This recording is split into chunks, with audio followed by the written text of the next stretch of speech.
મેં ખાતરની થેલી લીધેલી છે, એની અંદર કાકરા અને પથ્થર આવેલા છે।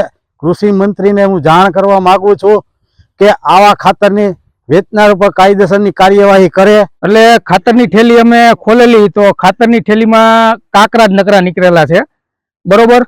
એટલે આપણે સરકારશ્રીને કહેવા માંગીએ છીએ કે આ બધા ખેડૂતને બધું આવી રીતનું દેવાનું છે ખાતર ને બધું, અને હાવ કાકરા જ છે। અને ખેડૂતને બધાને જાણ કરવામાં આવે કે ભાઈ તમે ખાતર છે ને આ જોઈને લેજો, કારણ કે અમે તો જો ખેતરે ખેતરે વાવેતર કરવા જાય છીએ, બરોબર। આ કોઈ ખેડૂત જોવે છે, કોઈ જોતું નથી, એમને કોઈનીમાં ખાલી જ કરી નાખે છે, બરોબર, અને વાવી દે છે।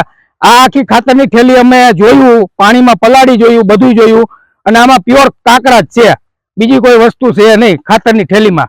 અને સરકાર સરદારનું ખાતર છે, બરોબર। અને સરકારશ્રીને આ વિડીયો ફેસબુક આ માધ્યમથી સરકારશ્રીને આ વિડીયો પહોંચે, અને જે આ લોકો જે આ ભેળસેળ કરે છે એની ઉપર કાયદેસરની કાર્યવાહી કરે। મારે ડીએપી મેં લીધેલું છે સરદારના ડેપેથી, અને મને એમાં ડીએપીમાં નકરા કાકરા જ આવ્યા છે। ધોરાજીથી ડેપોમાંથી લીધેલો છે, નકરું રેતી જ છે।